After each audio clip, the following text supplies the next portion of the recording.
Hello guys, আসসালামু আলাইকুম। Welcome to my Facebook page and my YouTube channel rule 0.2। আশা করি সবাই ভালো আছেন, আমিও ভালো আছি। তো আজকে সকালবেলা আমি অফিসে যাচ্ছিলাম, তো ওয়েদারটা দেখে এত সুন্দর লাগতেছিল আকাশটা, তো চিন্তা করলাম যে একটা ভিডিও তৈরি করে ফেলি আর আপনাদের সাথে শেয়ার করি। যেহেতু আমি র্যান্ডমলি ব্লগ করতেছি, তো আমার ব্লগগুলো কেমন লাগতেছে কিংবা আমার ব্লগ দ্বারা আপনাদের কোনো উপকার হইতেছে কিনা আমাকে অবশ্যই কমেন্টসের মাধ্যমে জানাবেন, কারণ আপনারা সাপোর্ট করেন দেখে আজকে আমি এই পর্যন্ত আসছি। তো আপনাদের বাইকের যে কোনো সমস্যা আমাকে নক দিবেন কিংবা কমেন্টস করবেন। আসলে সবসময় সবার মেসেজ রিপ্লাই দেওয়া হয় না, তো অনেকেই রাগ করেন, কিন্তু ভাই যদি মেসেজ রিপ্লাই না করা হয় কাইন্ডলি একটু এক দুইবার আমাকে একটু মেসেজ দেন, তাইলে হয়তো আমার চোখে পড়বে, কারণ অনেক মেসেজ একসাথে জমা যায়, যার কারণে হয়তো রিপ্লাই দিতে আলসেমি লাগে। বাট একান্ত যদি কারো জরুরি প্রয়োজন হয়, আমার পেজ আমার নাম্বার দেওয়া আছে, ওই নাম্বারে হোয়াটসঅ্যাপে মেসেজ করলে দেখা গেছে আমি প্রত্যেকের মেসেজ চেক করি এবং রিপ্লাই করি। আসলে ইচ্ছা করে করি না, কারো ইচ্ছা করে তো আর কারো মেসেজ আমি ইগনোর করি না। দেখা গেছে প্রত্যেকটা ভাইয়ের মেসেজই আমি চেষ্টা করি উত্তর দেওয়ার জন্য। তো অনেকে দেখা গেছে হুন্ডা কোম্পানির বাইরে অনেকে বিভিন্ন বাইকের প্রবলেমগুলো শেয়ার করেন, তো আমি চেষ্টা করি যে যে কোনো ব্র্যান্ডের হোক, যে কোনো সমস্যা হোক, হয়তো বা আমার এখানে আমি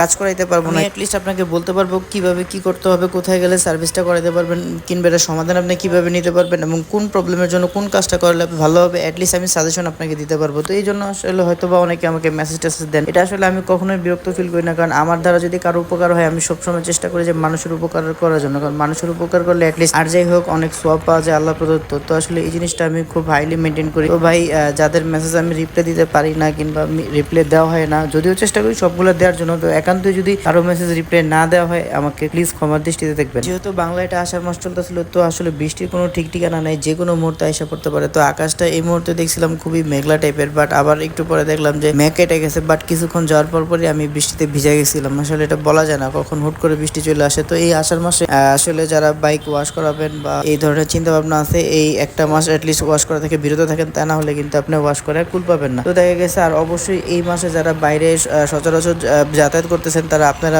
প্লিজ দয়া করে সাথে করে রেইনকোট রাখবেন এবং পারলে ছাতা রাখবেন। দেখা গেছে হুটহাট যে কোনো মুহূর্তে বৃষ্টি নেমে যেতে পারে, অথবা চলতি পথে কোথাও দাঁড়ানোর জায়গা নাও পেতে পারেন। তো এই সেফটির জন্য দেখা গেছে আপনি একটা রেইনকোট কিংবা ছাতা রাখতে পারেন, তা না হলে দেখা গেছে বৃষ্টিতে ভিজলেন, হঠাৎ করে আপনি অসুস্থ হয়ে গেলেন। তো কথা বলতে বলতে অলরেডি আমি হাতে জিল ক্রস করে ব্র্যাক ইউনিভার্সিটির রাস্তায় চলে আসছি, আর এই রাস্তায় আসলে আমার খুবই বিরক্ত লাগে, কারণ ভাই এই রাস্তায় প্রচুর পরিমাণে জ্যামজট থাকে। আগে এতটা জ্যাম ছিল না, এই একমাত্র ব্র্যাক ইউনিভার্সিটিটা এখানে হওয়ার কারণে এই জ্যামগুলো তৈরি হয়েছে, কারণ এখানে অনেকগুলো স্পিড ব্রেকার দেওয়া হয়েছে। দেখা গেছে এখানে স্টুডেন্টরা নামে, সেই জন্য একটা জ্যামের কারণ হয়। আবার অনেকে দেখা গেছে গাড়ি পার্কিং নিয়ে ঝামেলা করে যায়, আর ওনাদের ভার্সিটি যত রকমের গাড়ি আছে এগুলো ঢুকতে বিভিন্ন ক্যাচার লেগে যায় এখানে। তো এই জায়গাটা কখনোই ক্লিয়ার থাকে না। আপনি যখনই আসবেন বা এই রাস্তায় যাতায়াত করবেন, দেখবেন যে এই এতটুকু রাস্তার জন্য মোটামুটি আপনার একটা দীর্ঘ সময়ের জ্যাম ঠেলতে হয়। তারপর হচ্ছে আপনার এই রাস্তার একদম শেষ মাথা, যেটাকে যমুনা ফিউচার পার্কের অপোজিটে, ওইখানে আবার আপনার এই রাস্তার কাজ করতেছে। তো ওই রাস্তাটা সরু হওয়ার কারণে দেখা গেছে এই আবুল হোটেল থেকে নতুন বাজার পর্যন্ত পুরো রোডটা সবসময় ব্লক থাকে, কারণ যেহেতু গাড়ি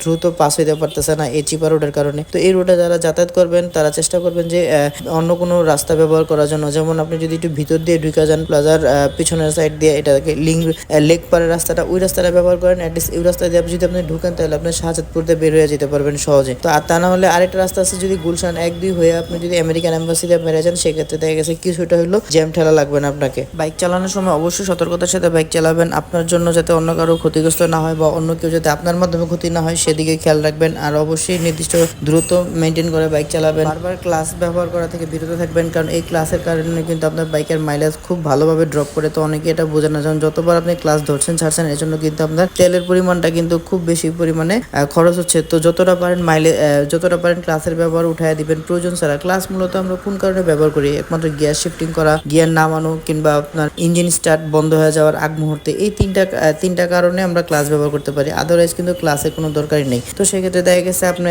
থ্রোটলের মাধ্যমে আপনার গাড়িটাকে কন্ট্রোল করা, আপনার ব্যালেন্স করা শিখতে হবে। এটা আসলে হঠাৎ করে হয় না, আপনি দীর্ঘদিন প্র্যাকটিসের মাধ্যমে এটা করতে পারেন। আস্তে আস্তে আপনার বাইকটা কন্ট্রোল করা বা রান করানো, এটা শুধুমাত্র অ্যাক্সিলারেশনের মাধ্যমে কন্ট্রোল করবেন, আর আপনার পায়ের ব্রেক, হাতের ব্রেক এগুলো ব্যবহার করবেন না সচরাচর। তো আমি অলরেডি বাড্ডা ইউলোপে উঠে গেছি। বাইকের 1 নাম্বার এবং 2 নাম্বার গিয়ার যত তাড়াতাড়ি পারেন শিফট করে ফেলবেন এবং হুটহাট করে স্পিড উঠাবেন না বাইকের। আর আরপিএম সবসময় 6000 থেকে 7000 এর মধ্যে রাখবেন, দেখবেন আপনার বাইকের মাইলেজ অল টাইম আপনি 50 থেকে 60 পাবেন। তো সবাইকে অসংখ্য ধন্যবাদ কষ্ট করে ভিডিওটা দেখার জন্য। দেখা হবে পরবর্তী নতুন কোনো ভিডিওতে, নতুন কোনো ব্লগে। সেই পর্যন্ত ভালো থাকবেন এবং আপনি যদি আমার পেজে নতুন হয়ে থাকেন অবশ্যই আমার পেজটাকে ফলো দিয়ে দেবেন। ধন্যবাদ সবাইকে, আসসালামু আলাইকুম। আর আমার একটি ইউটিউব চ্যানেল আছে রুল 0.2, ওই চ্যানেলটাকে সাবস্ক্রাইব করে দিবেন। আমি আমার প্রতিটা ভিডিও ইউটিউব চ্যানেলে দিয়ে থাকি আপনাদের সুবিধার্থে।